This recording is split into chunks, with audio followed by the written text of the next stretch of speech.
पहले लोग अपने विचारों में जब परिवर्तन लाते हैं तो उनकी ज़िंदगी बदल जाती है। पहले विचारों में ये परिवर्तन आ गया कि पहले के लोगों के लिए जल, जंगल, जमीन और जानवर जरूरी हुआ करता था कि हमें जीने के लिए इतने चीज़ चाहिए।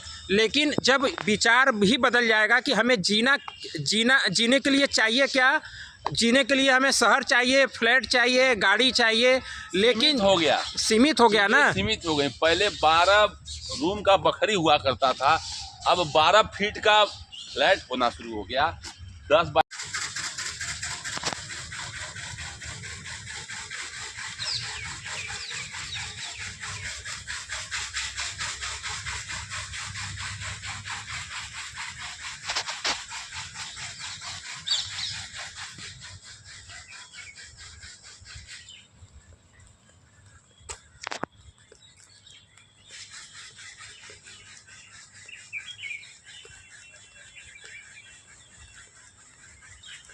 भाई साहब एक्सक्यूज़ मी।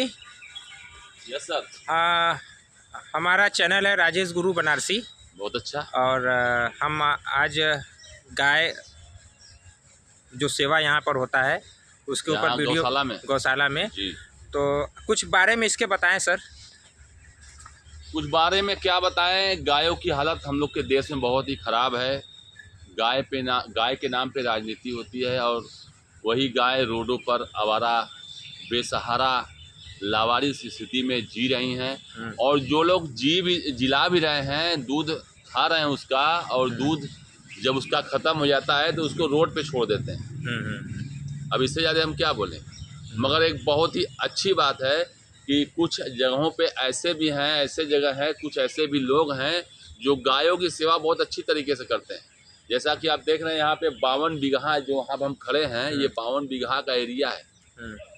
और इस 52 बीघा के एरिया में गाय की बहुत ही अच्छी सेवा की जाती है, बहुत अच्छे तरीके से। इनके रहने खाने की पूरी उत्तम व्यवस्था यहाँ पे की गई है। अच्छा, वो जो पहले के समय में, आज से 40 साल 50 साल पहले जो हर घर पे गाय हुआ करती थी, वो व्यवस्था धीरे धीरे परिवर्तन हो गया। उसके लिए कारण है, अब लोग करना नहीं चाहते, मेहनत का काम कोई करना नहीं चाहता, गोबर कोई उठाना नहीं चाहता। वही गोबर, वही गाय का मूत्र से दवा बनता है और उसी से लिपाई से घरों में कीड़े मकोड़े नहीं लगते थे। अब वही गोबर अगर आज के बच्चों को उठाने के लिए कहिए तो उनको बदबू आएगी, उनको लगेगा कि मैं बैक्टीरिया से बीमार हो जाऊंगा। एक चीज़ हमने एनालाइज किया कि पहले जो चाहत होती थी, चाहतों के अंदर भी थोड़ी सी परिवर्तन आया है। पहले लोग चाहते थे कि हमारे घर पे एक गाय हो और एक बैल, 2 बैल हो, है ना। लेकिन अब लोगों की चाहत हो गई है कि हमारे घर पे एक कार हो, गाड़ी हो। वही समय का परिवर्तन है? पहले आपकी गिनती इस तरीके से होती थी कि भैया अगर शादी करे जात हुआ तो उनके दुआरी पे कई जोड़ा बैल खड़ा हो, उससे उनकी हैसियत, मतलब असली धन वो था, असली धन वो था। मगर आज स्थिति वही बदल गई। अब लोग कह रहे हैं कि कई 4 चक्का गाड़ी हो, कई बीघा खेत तो तब भी हुआ करता था, मगर स्थिति परिस्थिति चेंज हो गई। अब उनके घर BMW है, जो है कि इस समय फॉर्च्यूनर है, स्कॉर्पियो है, तमाम ऐसी बड़ी बड़ी महंगी गाड़ियां आ गई हैं। अब तो जो खेत भी नहीं पूछते हैं, अब तो कहते हैं कि लड़का कर क्या रहा है, नौकरी कौन सी है। खेत रहे या ना रहे, नौकरी में जाके वो 8,000, 10,000, 15,000, 20,000 या 50,000 मान लीजिए। हम कह रहे हैं 1 लाख रुपया महीना अगर शहर में कमा रहे हैं तो आज के डेट में 1 लाख रुपया महीने का अगर खर्चा है तो क्या बचाएंगे। कोई मतलब नहीं है। मगर अब स्थितियां धीरे धीरे बदल चुकी हैं और अपने देश में एक बहुत ही अच्छी चीज थी गाय की सेवा, अब वो खत्म हो चुकी है। अब वो कहीं कहीं पे गौशालियों में लिमिट हो गया है, सीमित हो गया है। और सरकार भी शहरों में अब गाय रखने पर बैन लगा दी है कि अगर आप सिटी में रह रहे हैं तो नगर निगम के एरिया में गाय नहीं रख सकते, क्योंकि वहाँ के उस गाय से गंदगी हो रही है, सीवर जाम हो जा रहे हैं, तो तमाम तरह की समस्याएं आ रही हैं, जिसकी वजह से शहरों में लोग गाय को रखना भी बंद कर दिए हैं। और अभी गाँव में ही आपको दिखाई देगी या ऐसे ऐसे गौशालियों में दिखाई देगी। मैं इन गौशाले के मालिकों को बहुत बहुत धन्यवाद करता हूं कि ऐसी अच्छी अच्छी नस्ल की गायों को ये यहाँ पे संरक्षित किए हुए हैं और उनकी सेवा बहुत अच्छी तरीके से करा रहे हैं। आदमी रख के करा रहे हैं, उनको टाइम से खाना, टाइम से पानी, टाइम से भोजन और रहने की उत्तम व्यवस्था है। टीन सेट लगाया गया है, गर्मियों में कूलर लगाया जाता है, ठंडी के दिनों में पूरा ढका जाता है चारों तरफ से कि अंदर से हवा ना आवे। और ये 52 बीघा का क्षेत्र है, बहुत फेमस एरिया है। यहाँ पे गौशाला बहुत ही अच्छे तरीके से संचालित की जा रही है। यहाँ का जो दूध निकलता है बड़े बड़े डेयरी फार्मों में जाता है। यहाँ का जो गोबर होता है, वहाँ के गोबर से पूरी देखिए खेती होती है। 52 बीघा पूरा एरिया है। इसी गोबर से यहाँ के जो इनके लिए चारा उगाया जाता है और उसी से इनको भोजन दिया जाता है। और इनका गौमूत्र भी विदेशों में जाता है, उस वहाँ से यहीं पे उनकी उसी गौमूत्र से ही दवाई बनाई जाती है। तो कुल मिला जुला के यहाँ पे बहुत अच्छी सेवा है। अगर आप बनारस में आइए तो एक बार 52 बीघा के गौशाला में जरूर घूमिए और देखिए कि यहाँ पे गायों की कितनी अच्छी तरीके से सेवा की जा रही है। और इसी चीज़ को आप सरकारों को भी बताइए कि गायों के संरक्षण के लिए कुछ कदम उठाए जाए। बहुत बहुत धन्यवाद। एक चीज़ और हमने देखा है कि पहले लोग अपने विचारों में जब परिवर्तन लाते हैं तो उनकी ज़िंदगी बदल जाती है। पहले विचारों में ये परिवर्तन आ गया कि पहले के लोगों के लिए जल, जंगल, जमीन और जानवर जरूरी हुआ करता था कि हमें जीने के लिए इतने चीज़ चाहिए। लेकिन जब विचार भी बदल जाएगा कि हमें जीने के लिए चाहिए क्या, जीने के लिए हमें शहर चाहिए, फ्लैट चाहिए, गाड़ी चाहिए, लेकिन सीमित हो गया ना। सीमित हो गए। पहले 12 रूम का बखरी हुआ करता था, अब 12 फीट का फ्लैट होना शुरू हो गया। 10 बाई 10 का रूम रहेगा और 2 बाई 2 का लैट्रिन, बाथरूम, किचन रहेगा। आइए आपको बहुत पुरानी चीज़ दिखा रहे हैं। हालांकि अब ये चीज़ खत्म हो चुकी है, फिर भी आइए आप, अगर आपके युवा पीढ़ी अगर इस चीज़ को देखेगी तो समझेगी कि ये क्या चीज़ है। अभी आपको दिखाते हैं नज़दीक से। इसको आप देख रहे हैं क्या ये? अच्छा, ये कुआं है। कुआं है। एक जमाना था गांव में, जब कुआं हुआ करता था तो एक गांव में सिर्फ एक कुआं हुआ करता था, पूरा गांव उसी कुएं से पानी भरता था। ये देखिए यहीं पे लोग खड़े होकर के, यहीं पे गाड़ी लगी हुई थी और रस्सी से लोग पानी खींचते थे ऐसे। तो उससे 2 चीज हुआ करती थी। आजकल जो लोग जिम में जाकर डंबल उठाते हैं तो ऐसे रस्सी खींचते थे, तो यहाँ से पूरा एक्सरसाइज भी होता था और मूवमेंट भी बनता था। मतलब शरीर के लिए जो जरूरी है एक्सरसाइज वो भी हो जाता था और घर का काम भी हो जाता था। अलग से जिम जाने की जरूरत नहीं थी, अलग से कहीं भी जाने की जरूरत नहीं थी। और देखिए यहीं पे बेल का पेड़ भी है, काफी नेचुरल चीजें हैं, आपको दिखा रहे हैं। ये देखिए यहीं पे बेल भी है। तो ऐसे कुआं हुआ करते थे, आप देख सकते हैं। बहुत उत्तम क्वालिटी का बेल का ये पेड़ है और ये बेल की प्रजाति है।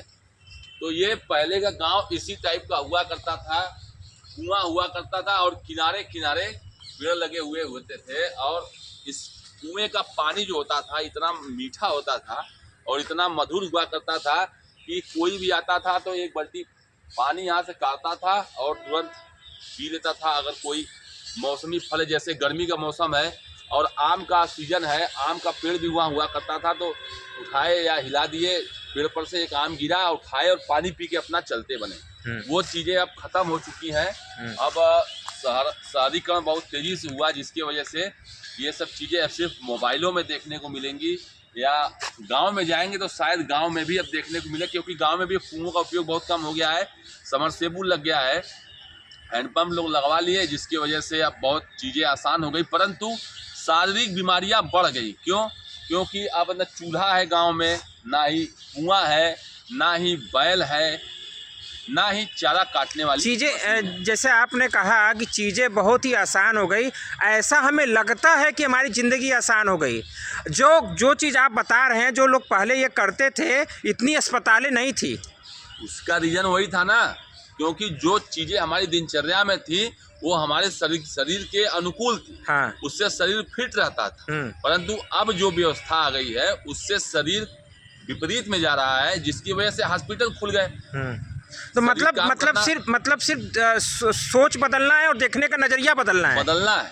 ये वो बहुत बेहतर मतलब अगर सोच बदल लेंगे, देखने की नजरिया बदल देंगे तो जिंदगी अपने आप बदल जाएगी। अपने आप बदल जाएगी। अगर इसी कुएं को संरक्षित कर दिया जाए, इसको साफ सफाई कर दिया जाए, इसको अच्छे से सिस्टम बना दिया जाए और यहीं पे गाड़ी लगा दिया जाए, एक रस्सी एक बाल्टी, अभी हम ही को प्यास लगाए, अभी हम ही काट के पानी पी लेते, तो मेरा थोड़ा सा एक्सरसाइज भी हो जैसे जाता। कहने का मतलब ये है कि ठीक है पानी समरसेबुल से आ रहा है, लेकिन हम एक्सरसाइज करने के लिए काट के पानी पियेंगे, और इसी एक्सरसाइज के न होने की वजह से लोग आज 5-5 हज़ार 10-10 हज़ार रुपए जिम में मंथली देते हैं कि अपने शरीर को किस तरीके से फिट रखा जाए। और वहाँ पे भी जा रहे हैं तो डब्बा बंद जिम है, वहाँ सिर्फ वहाँ पे ये माहौल, ये वातावरण नहीं मिलेगा। ये मस्ती नहीं मिलेगी, ये प्राकृतिक सौंदर्य नहीं मिलेगा।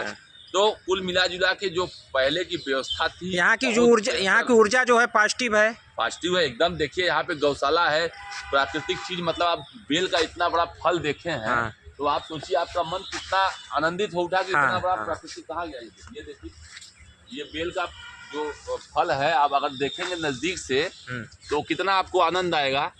इसको देखने के बाद मन ऑटोमेटिक सकारात्मक ऊर्जा में तब्दील हो जाएगा। तो कुल मिला जुला के पहले के सिस्टम बहुत अच्छे थे, अब विकास हुआ। देखिए सर, विकास ही विनाश की जननी है, तो वही हो रहा है। सिस्टम तो आज भी है, बस उसको सोचने और समझना है कि वाकई में असली जीवन है क्या और असली धन क्या है। आइए आपको दिखाते हैं प्राकृतिक असली धन। ये चीज किसी फैक्ट्री में नहीं मिलेगी, नहीं।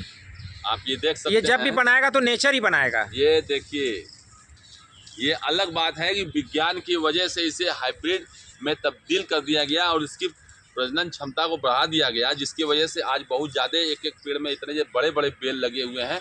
तो ये जरूरी था, परंतु ये जरूरी नहीं था कि गांव को ही खत्म कर दिया जाए।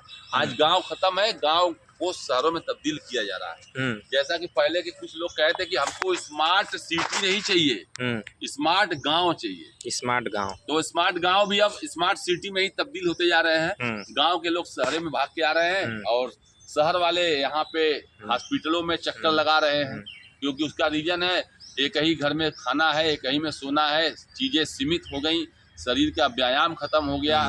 जो पहले आदमी हाथ से कपड़ा धोता था, अब वॉशिंग मशीन ने ले लिया। जो धुआं से जो चूल्हा पे खाना पकता था उसने गैस पे ले लिया। तो तमाम ऐसी चीज़ें हैं जो, तो राजू भैया, राजेश गुरु बनारसी भैया, बहुत बहुत धन्यवाद। आज आपकी मुलाकात हमसे इस गौशाला में हुई, आप भी यहाँ पे आए और अपना जो निगेटिव संचार था उसको खत्म करके पॉजिटिव में तब्दील कर लिए। तो जीवन जीने का कुछ राह और आसान हो गया और अब दिनचर्या भी अच्छे से बीतेगी, क्योंकि पॉजिटिव एनर्जी ऑलरेडी हम लोग के अंदर निहित हो चुकी है। इतना प्राकृतिक दृश्य है, इतना अच्छा प्राकृतिक माहौल है, ऑक्सीजन जो यहाँ से निकल रहा है हम लोग के फेफड़े में डायरेक्ट जा रहा है, जिससे हम लोग की एनर्जी और मजबूत हो चुकी है और काम करने में और अब दिन में मजा आएगा। तो भैया बहुत बहुत धन्यवाद। राजेश गुरु बनारसी का चैनल सब्सक्राइब करिए, लाइक करिए, कमेंट करिए, शेयर करिए, क्योंकि ये बनारस के बारे में बहुत अच्छी अच्छी चीज़ें दिखा रहे हैं, बता रहे हैं। तो आप इनके चैनल को आगे बढ़ाइए, जिससे बनारस के बारे में भी लोगों को देखने में मजा आए और बनारस को और अच्छी तरीके से जाने। बहुत बहुत धन्यवाद, नमस्कार, जय हिंद, जय भारत। आप हमारे संग हैं, हम आपके संग। हर हर गंगे, हर हर गंगे, हर हर महादेव, जय भीम, जय भारत। आचरण को हमारे किसी भी धर्म ग्रंथों में या किसी भी ऋषि मनीषी को जी जो सर्वप्रिय चीज़ था आचरण। जी, जैसे साइंस का नियम है H2O जी, पानी, हाँ, हाइड्रोजन ऑक्सीजन और H2O मतलब हाइड्रोजन ऑक्सीजन दो भाग एक भाग मिलाओगे तो पानी बनता है। लेकिन अगर बीकर में उसे हम अलग अलग रखें तो हजारों साल में पानी नहीं बनेगा। उसी तरीके से हमारा जो ज्ञान है वो विज्ञान सम्मत है। हमारा कितना भी बड़ा ज्ञान है, जब हमारे व्यक्तिगत आचरण में वो नहीं आता है तो हमारे लिए शून्य। इसीलिए हर ऋषि मुनि महर्षि समाजवेत्ता सब लोग आचरण पर विशेष ध्यान दिए और यही परंपरा बनाए, इसी परंपरा के अंतर्गत जिए आप। हमारे उत्सव महोत्सव भी जो है जी उसी से जुड़े हुए, वो सब हमारे स्व और सर्व जी दोनों को पोषित करते हुए आगे बढ़ते जी, इसमें हमारा भी कल्याण हो और समाज का भी कल्याण। स्व से हमारा अस्तित्व है जी, और सर्व से हमारा सर्व समाज का अस्तित्व है। सबका। इसलिए स्व और सर्व का संतुलन ही समाज का सही दिशा निर्देशन है। इसीलिए एक पीपल का पेड़ लगता था तो कई हजारों साल तक क्या है समाज आप देखते होंगे, कुछ लोग बोलते हैं जब इतना पुलिसिंग नहीं थी जी, इतना रूल रेगुलेशन नहीं नहीं थी, था, नहीं था। तो स्वनिर्मित आचार संहिताओं से हमारा समाज अपने आप अनुशासित था। जी जी। और आचार्य चाणक्य ये बोले हैं कि जब हम जंगल में हो, हमारे साथ कोई न हो, वहाँ भी अगर हम नैतिक भय के कारण कोई अनाचरण नहीं करते हैं, वही सर्वश्रेष्ठ चीज़। वही सर्वश्रेष्ठ, ये बहुत बड़ी बात। किसी द्वारा रोके हुए, हाँ। अब आप कल्पना कीजिए देश के आधी जनसंख्या को पुलिस बना दिया जाए तो भी दुष्कर्म नहीं रोका जा सकता। नहीं रोका चाहिए। अब हम गवर्नमेंट के जब आचरण ही सही नहीं रहेगा तो पुलिस कितना वो रोकेगा? अपने जगह है, हाँ। नियोजन की बात है। जी जी। हमारे यहाँ संतों ने आत्मनियोजन की बात की है, पर नियोजन की बात नहीं की। दूसरे द्वारा नियोजित लोग हाँ। जैसे ही वो दबाव हटेगा अपराध करेंगे, लेकिन स्वनियोजित लोग जो हैं वो अपने आप में ही पूर्ण है, अपने आप में ही स्वविवेक इतना उनका निर्धारित है कि अपने आप ही दुष्कर्म से बचते हैं। चलिए ठीक है, बहुत बहुत प्रणाम, धन्यवाद। इतना कम से कम ध्यान दिए लोग, कम से कम देखिए तो चैनल के माध्यम से। ठीक है, प्रणाम। कहाँ से हैं? हम